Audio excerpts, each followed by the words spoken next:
In this video, we're going to talk about pacemaker concepts and pacemaker code at the same time. Here's the spot on your sheet devoted to information on pacemakers. We have the code, which deals with the chamber paced with the first letter, the chamber sensed with the second letter, and the sensing response with the third letter. We'll go over this. Then we have three common pacer problems and what you might see on the ECG in association with these problems. In failure to pace, we'll find that pacing spikes are absent. This is often secondary to oversensing, pacing wrongly inhibited, and there are other problems that can cause this as well.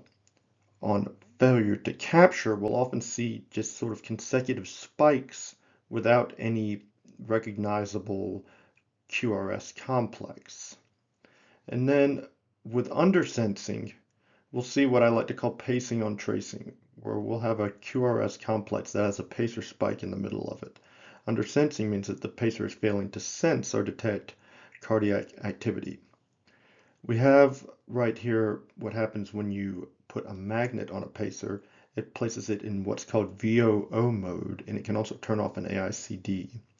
And then I just include the reminder here that if you're going to cardiovert or defibrillate someone that has a pacer, you should put the pads 8 to 12 centimeters from the generator. So what does a pacemaker do? Basically, what the AV or SA node does. It paces, it generates signals.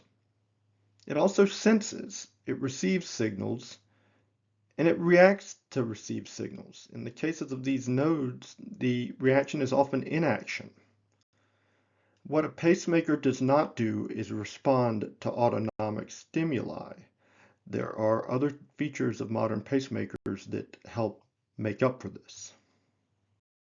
There's another important function that pacemakers perform, something that the nodes in the His-Purkinje system all work together to do, which is ensure the right coordination of cardiac chamber contraction to optimize cardiac output. Understanding this is important in understanding certain problems with pacemakers and also understanding why certain people get pacemakers. Here's a diagram laying out the basic pacemaker components. All devices have the RV lead, including what you may be placing in the ED. Dual chamber devices have the right atrial lead. Biventricular devices have the coronary sinus lead. We'll talk about why different people get different kinds of pacemakers. Things are developing quickly in electrophysiology and pacemakers.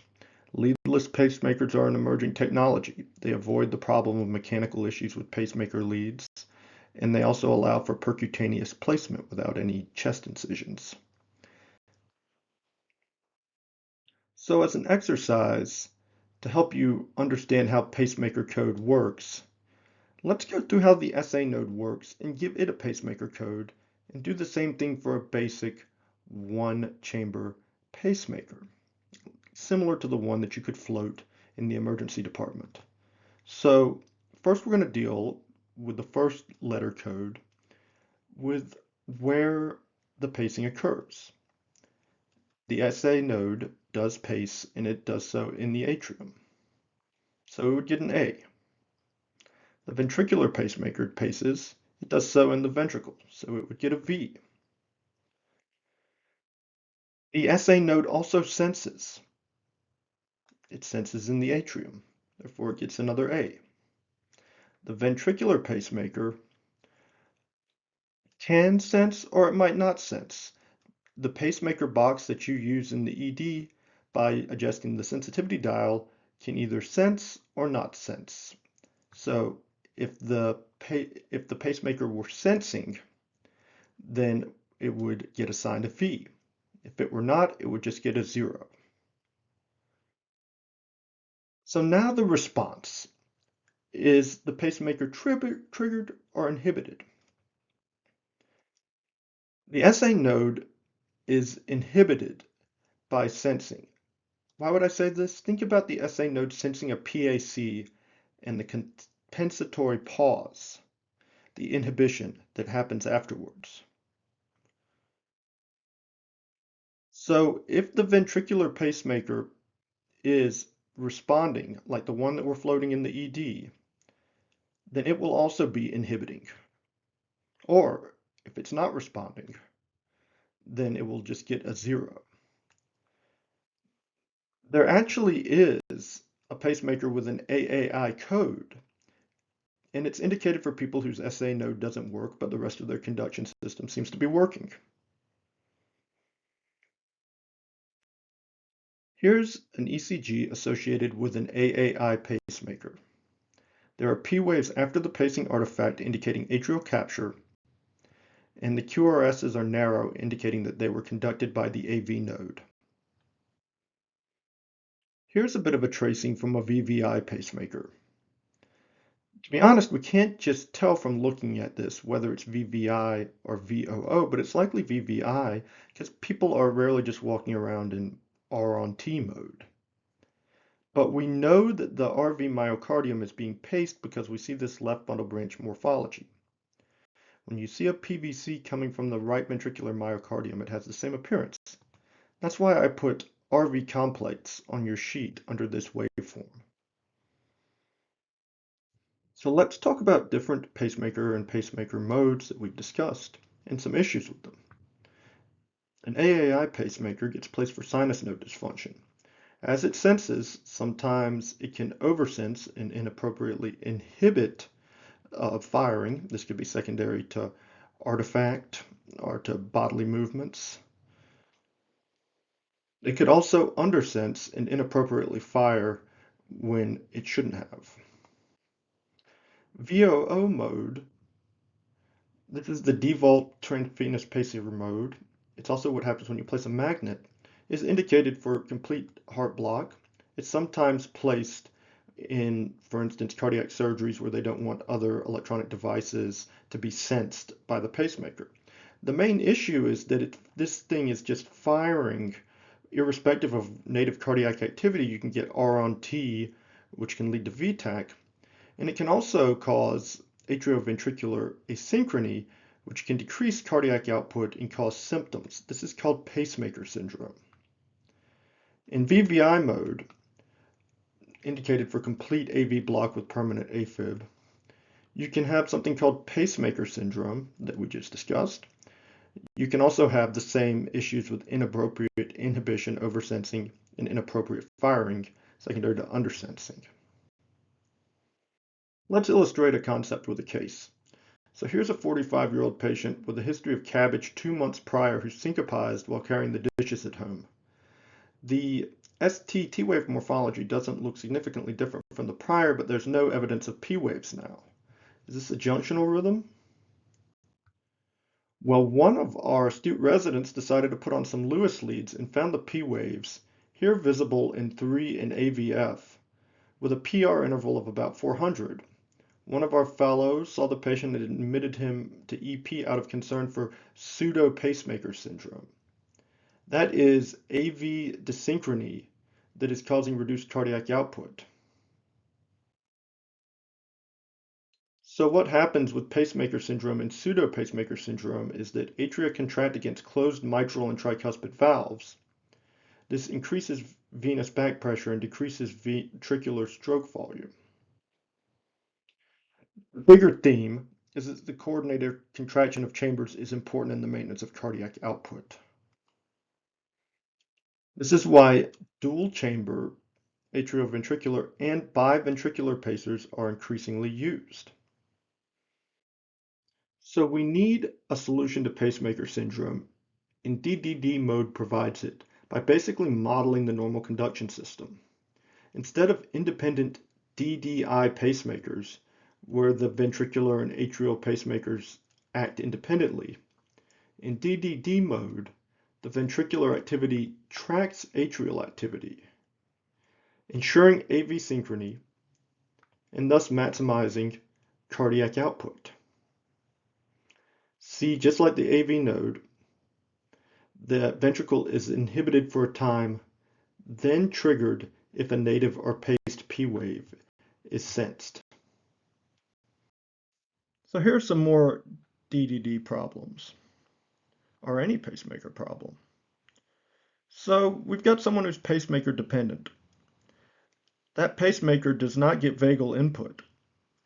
Let's say they don't have a native ability to increase their heart rate with increased activity or metabolic demand anymore. Call that chronotropic incompetence. So what do we do when that patient needs a higher heart rate without any vagal input or sympathetic? What we do is implant rate adaptive mode pacemaker. This relies on input from respiratory rate to accelerometers tracking movement to determine when a patient needs an increased rate. Which brings us to one more letter that we'll talk about in pacemaker code. We have paces, where it paces, senses, where it senses, response, triggered, inhibited, or both. And then we have rate adaptiveness. Is it rate adaptive with an R or not? Getting an O. This letter might also tell you about programmability. There are further letters in pacemaker code. One deals with how it manages arrhythmias, whether there's an AICD or whether it does overdrive pacing, but we'll put those aside. Those are rarer. The first three letters are the most important. So here's a chart based on European Society for Cardiology recommendations for what kind of pacer and pacer modes will work with what kind of issues the patient is dealing with. So say we have a patient with some intermittent AV block. They may have some chronotropic incompetence, and they go into AFib occasionally. What this patient would probably end up getting is a DDDR pacemaker, which can switch to VVIR if the patient goes into AFib. So I'm bringing up this particular example because I feel like this is a pacemaker situation, a DDDR, which can switch to VVIR to keep from having the ventricles respond to an atria that's an AFib. I feel like we see this a fair amount. That's why I highlighted this on a lecture where I'm supposed to be covering the essentials. You'll notice in this normal DDD pace strip that there's a spike before the P wave and a spike before a QRS that has a left bundle branch looking or RV waveform. But then here's another waveform that has the same thing, but now it has an RV waveform instead of this left bundle branch looking waveform with this dominant R wave. And then sometimes you might see a pacer in the same mode that's functioning fine, but has a normal looking QRS and T wave. What's going on here? We'll talk about it, and then we'll move on to identifying some basic pacer problems. So you'll notice here that we've got ventricular pacing, but we've got dominant R waves in V1 and dominant S waves in V6. The dominant R waves are reminiscent of a right bundle, but the dominant S waves in V6 are somewhat strange. Why might the ECG look like this? The answer is that they have a biventricular pacemaker. In biventricular pacemakers, the waveform can vary some, but you basically have a right bundle or an LV looking waveform. This makes sense. In physiologic conduction, the LV is conducted slightly before the RV, although contraction is essentially simultaneous. Biventricular pacemakers have leads in both ventricles. Why might someone have one? Well, just like atrioventricular dysynchrony can result in reduced cardiac output, pacemaker syndrome, RV-LV dysynchrony can and often does result in reduced cardiac output. Accordingly, cardiac resynchronization therapy is a class 1 rec for patients with an LVEF under 35% or equal to, a QRS over 150 milliseconds, and a left bundle branch block. And it's at least with someone who needs a pacer for other reasons and an LVEF less than or equal 35%, it's at least a 2B rec. If CRT is indicated, there's a good chance you'll also qualify for an AICD. What could possibly be explaining this ECG? There's clearly a spike preceding every QRS, and every QRS is consistent with His-Purkinje system conduction. So what's going on? The answer is that the His-Purkinje system itself is being paced. If someone has an intact distal conduction system, electrophysiologists can use special sheaths to float pacer leads to the bundle of His and get benefits of cardiac resynchronization therapy without having to pace the ventricular myocardium itself. In general, less ventricular myocardial pacing, the better. I'm pointing out fusion and pseudofusion beats as a final reason that paced beats can look narrowish or different. This could, but it's not necessarily, be indicative of undersensing, which is something we will talk about. So now on to pacemaker problems. Pacemaker batteries last for 5 to 10 years. In the meantime, there are an infinite number of ways that things can go wrong between man-machine and the man-machine interface. Thanks for your attention. Look forward to talking at lecture.